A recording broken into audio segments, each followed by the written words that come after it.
En esta ocasión nuevamente nos acompaña el maestro Antonio Hernández Sánchez, quien es secretario ejecutivo del Observatorio Latinoamericano de los Sistemas Normativos Indígenas y quien hace algunos días tuvimos la oportunidad de poder platicar en el Foro México Colectivo que se llevó a cabo aquí en la ciudad de Oaxaca, pero pues nos quedamos con muchas preguntas ahí que darle aquí al maestro. Pero primero que nada, bienvenido maestro a este foro, a esta plataforma. Es un gusto nuevamente poder platicar y quisiéramos primero también nuevamente saludarlo y a la vez también que nos pueda compartir con la audiencia quién es el maestro Antonio Hernández Sánchez. Muchas gracias, Artemio. Qué gusto saludarte nuevamente a tu auditorio. Un saludo. Agradecerte, efectivamente tuvimos una primera entrevista en el marco del México Colectivo hace una semana, donde hablamos un poquito de pobreza y desigualdad. Pero antes, Antonio Hernández Sánchez, soy oaxaqueño, serrano, pertenezco a la etnia zapoteca de la Sierra Norte, mi pueblo se llama La Natividad, soy originario de La Natividad, de profesión abogado, llevo ya una carrera de 22 años en la Judicatura Federal y bueno, a raíz de la invitación de México Electivo tuve la oportunidad de platicar un poquito de temas de desarrollo social, en este caso de pobreza y desigualdad en mi estado de Oaxaca. Excelente, maestro. Hablar de la pobreza y de la desigualdad pues es un tema importante, interesante y más en nuestro estado.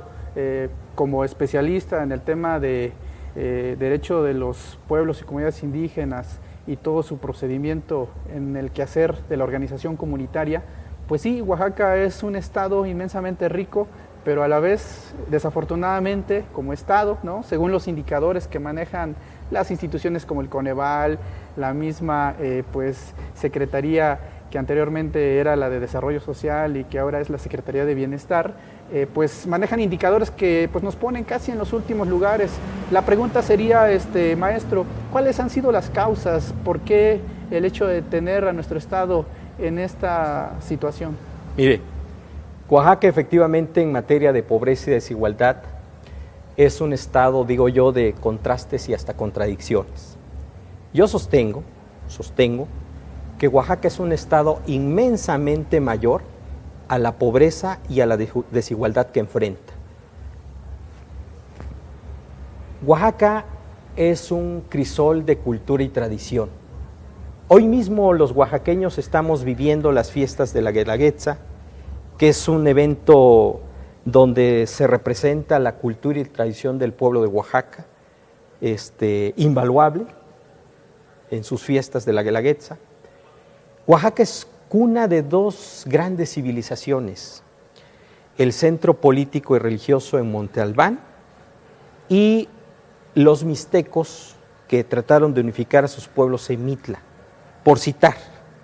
Además tenemos a los amuzgos, a los chatinos, si no me fallan tenemos 16 etnias que coexisten en el estado de Oaxaca y que dan cuenta de esa gran riqueza cultural y de esa gran riqueza de su pueblo originario.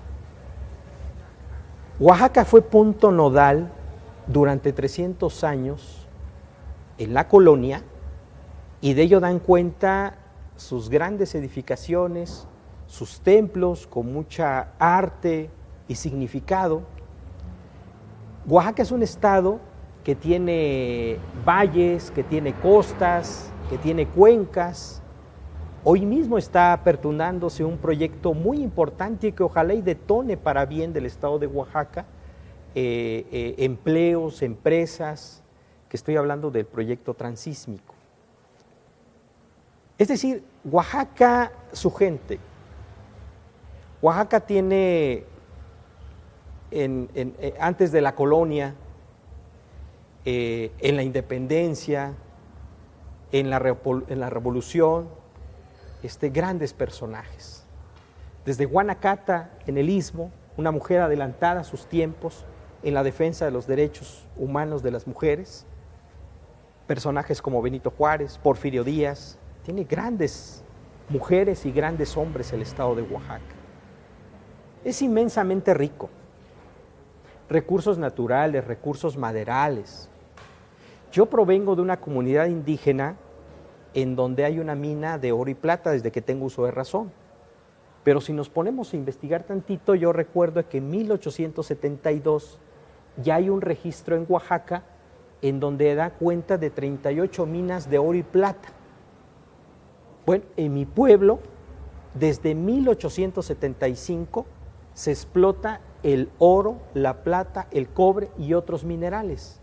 Si me permites, voy a dar un dato nada más. Con gusto. Mira, en su época de mayor auge, la producción de la beta fue de 2.912.120 kilogramos de mineral con valor. Le llaman a boca de mina. Es decir, son minerales que luego se separan en oro, plata, plomo, cobre, etcétera.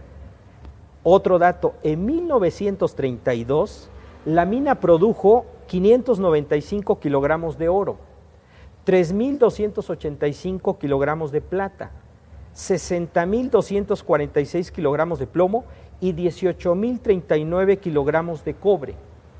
Estamos hablando de un dato de producción de la mina en una época de auge. Ok, estoy de acuerdo.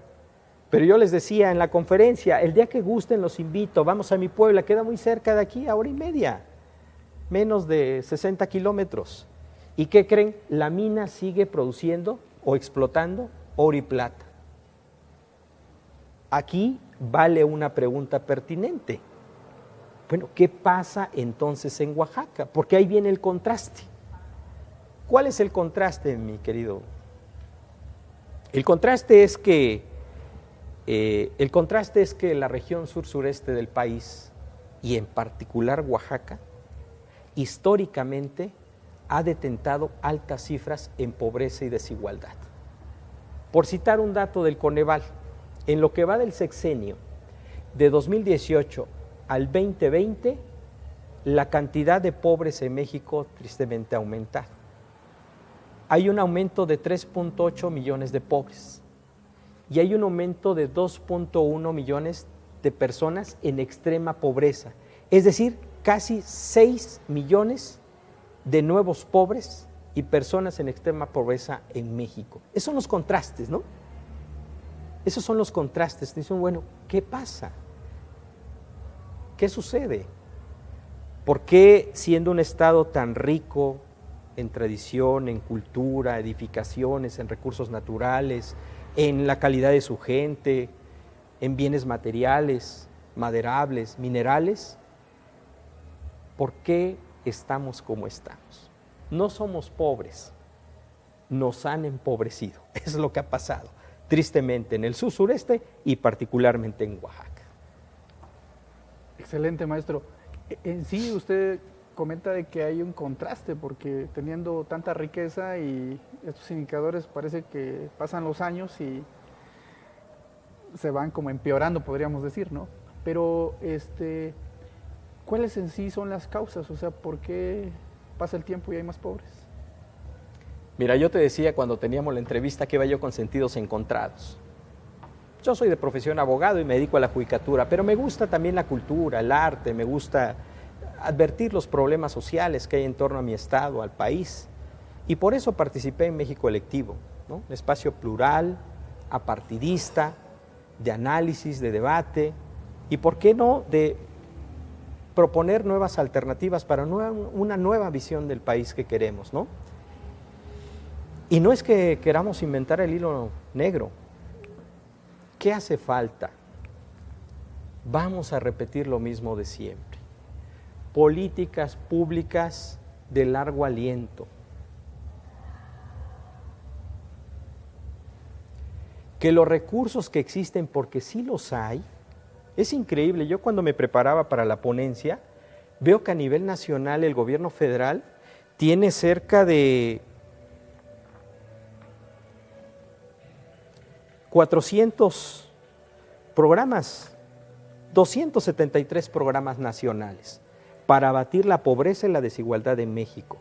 Pero cuando me voy a los estados, resulta que en los estados, cada estado tiene una política pública y encontré 2.300 programas. Si a esto le sumamos que en las secretarías hay algunos recursos que de manera transversal se ejercen para abatir la pobreza y la desigualdad, entonces veo que hay una falta de coordinación interinstitucional también. Políticas públicas de largo aliento, coordinación interinstitucional. Pero también veo que, bueno, los servidores públicos y yo creo que la sociedad en general, ¿no? Así como debemos de participar más la sociedad en este tipo de temas, interesarnos en la política, porque la política sí incide en nuestras vidas, incide en nuestros hogares, en la educación, en nuestro desarrollo profesional, sí incide la política. Entonces, la sociedad civil cada día tiene que ser más participativa, tenemos que participar. Y los servidores públicos también yo considero que debe de haber una profesionalización en el servicio público. Hay un servicio civil de carrera, yo creo que no se debe de perder.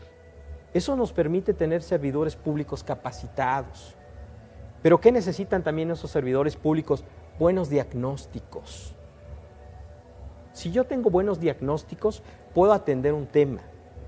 Si no, como cuando vamos al médico, si le mentimos que nos duele el estómago y en realidad nos duele la cabeza, la pastilla que nos dé, pues no nos va a resolver el problema. Claro. Buenos diagnósticos, ¿no? Por citar algunas de las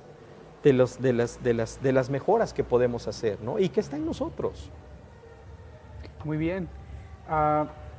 Son muchos temas, ¿no? Y es al final un tema de corresponsabilidad entre órdenes de gobierno, sociedad civil, los poderes de, pues al final de cuentas, que tiene que ver con el ejecutivo, el legislativo, el judicial.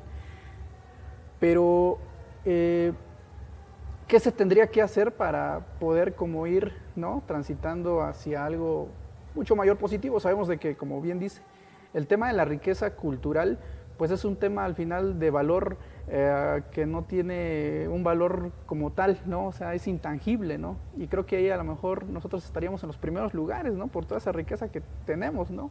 Pero en la parte del desarrollo, digamos, en infraestructura, en temas de actividades productivas, creo yo que hace falta a lo mejor, como dice usted, identificar, ¿no?, a través de los diagnósticos cuáles en sí son las problemáticas profundas que hay en nuestras comunidades y de qué manera podemos resolverlo, que no va a ser de la noche a la mañana, va a ser un proceso que nos va a llevar mucho tiempo. Claro, mira, decíamos, tenemos historia, tradición, cultura, gente con principios, con valores, riquezas, recursos naturales, ¿no?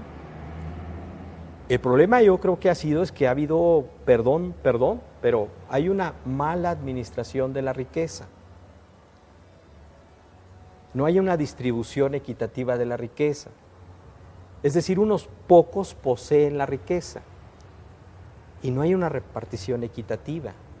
Y ahí nuestros pueblos y comunidades indígenas ancestralmente han vivido esa explotación, esa discriminación, ese racismo, esa explotación y ese empobrecimiento. Por eso digo que no somos pobres, nos han empobrecido. Eso es por una parte. Por otra parte, pues yo digo que tenemos que ir cambiando, ¿no? Tenemos que ir cambiando. Voy a decir una obviedad. Uno cuando es joven, no sé si a ti te pasó, pero a mí me pasó, yo hablaba con mi papá, me decía, no, tranquilo, ya después que crezcas te vas a dar cuenta que las cosas cambian, ¿no? Yo me acuerdo en la universidad con un gran maestro, y yo le decía, oiga maestro, pero ¿cómo le hago para que esto cambie, maestro? Y un día me agarró y me sentó y me dijo, mira Toño, espérate, los verdaderos cambios, las transformaciones empiezan en uno mismo. Y yo creo que por ahí podemos tener un buen punto de partida. Si nosotros empezamos a cambiar a nosotros mismos, nuestros hábitos, nuestra manera de relacionarnos, nuestra familia, nuestro entorno, la sociedad, y cuando vamos como servidores públicos, ahí empieza el verdadero cambio, ¿sí? Uno, hay que participar. Repito, la política sí importa. Sí importa porque al final del día los políticos toman decisiones que inciden en nuestra vida privada, en nuestro entorno familiar, en nuestros ambientes laborales y en nuestras relaciones sociales. Sí importa. Tenemos que participar más como ciudadanos. Y una vez que participamos, Si tenemos o jugamos el rol de servidores públicos, bueno, capacitémonos, formémonos y ejerzamos con responsabilidad las encomiendas que se nos den. Auxiliémonos de buenos diagnósticos en materia de pobreza y desigualdad. Hagamos un uso adecuado de los recursos públicos, porque si hay recursos públicos y si hay recursos naturales y si hay riqueza, pero algo está pasando ahí que no está funcionando. Y si esas políticas públicas le sumamos que son de gobiernos o son transeccionales, pues ahí algo está fallando, no se está articulando. Por eso yo decía una política pública de largo aliento, de largo alcance, una política de Estado. ¿Qué pasa cuando llega un gobierno y hay una transición? Quitamos el color, borramos los programas y vamos de nuevo otra vez. Ahí hay un error.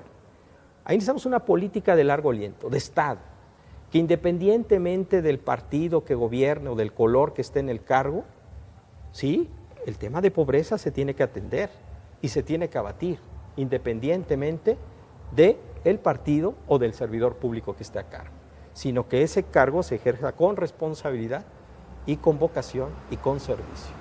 Claro, decíamos, es un tema de corresponsabilidad y de lo que usted nos acaba de compartir son dos palabras, ¿no? Que tienen que ver con el cambio que es primero en uno como individuo, ¿no? Hay dos palabras que hemos estado escuchando a lo largo de estos días, que es una, la palabra integridad, y la otra que tiene que ver con la participación, ¿no? O sea, sí, creo que para que un gobierno pueda tener de alguna forma buenos gobernantes, pues se requiere que haya una sociedad también que también tenga esos principios, esos valores. Al final de cuentas, creo que se habla a veces de manera, podríamos decir, muy simple, ¿no? El decir de que cada pueblo tiene el gobierno que se merece, ¿no? Y hemos escuchado que, sobre todo en los países donde hay más desarrollo, es porque hay mayor acceso a la educación, mayor hábito hacia la lectura, ¿no? Y por eso es que también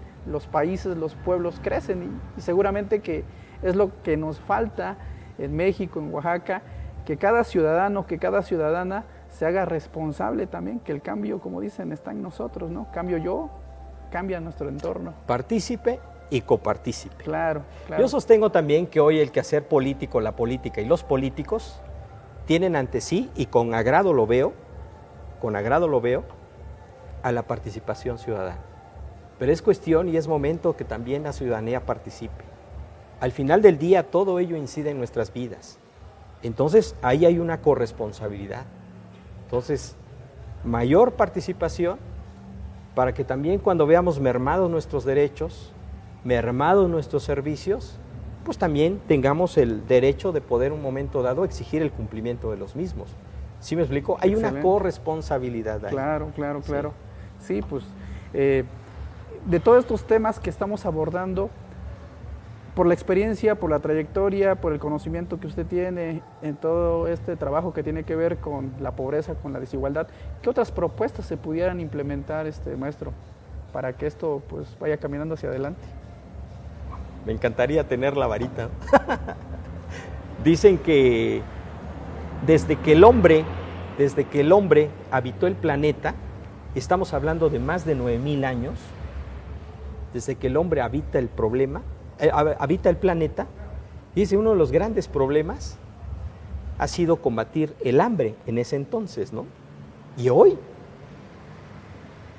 en siglo 2023, año 2023, increíblemente sigue siendo tema, ¿no? Sí, repito, es interesarse, participar y exigir. Porque sí hay un encargado de estas políticas públicas, sí hay un administrador de los recursos para abatir estos índices, pero si no nos interesamos, si no participamos y si no exigimos, yo creo que estas cosas, estos temas pueden seguirse llevando como se han venido, claro, como dije hace un rato, históricamente, ¿no? En la región sur-sureste y particularmente en Oaxaca. Entonces yo creo que ahí está. Que dejemos la apatía. Digamos. Hay que participar. Claro, claro. Hay que comprometernos. Y cuando nos toque ejercer, hay que ejercer con vocación, con servicio y con sentido de responsabilidad. Excelente, maestro. Pues estamos por cerrar esta entrevista que la estamos realizando en vivo. ¿Algún otro comentario para poder culminar? Artemio, yo no me queda más que agradecerte. Me da gusto, somos paisanos de la Sierra Juárez. De la Sierra. Me da gusto ver a cada vez más paisanos en otros ámbitos, en otros temas, en otras carreras, y de repente que se dé esta articulación. Simplemente agradecerte, paisano, desearte mucho éxito, desearle mucho éxito a este medio de comunicación, y mi gratitud por el espacio brindado. Muchísimas gracias, maestro. Pues de esta manera hemos culminado con esta entrevista que agradecemos al maestro Antonio Hernández Sánchez, quien es secretario ejecutivo del Observatorio Latinoamericano de los Sistemas Normativos Indígenas, y consideramos que vamos a seguir, ¿no?, dialogando en una próxima fecha, y seguramente que con el contenido, con toda la información que nos pueda compartir, generaremos desde este medio ideas frescas para poder compartir con la sociedad y para que se vaya generando pues un planteamiento, una propuesta que detone en un mayor desarrollo y sobre todo que haya resultados positivos en nuestro estado, en nuestro país, y que sea para bien de la sociedad mexicana. Con mucho gusto. A la orden, maestro. Muchísimas gracias. Muchas gracias. Muchas gracias.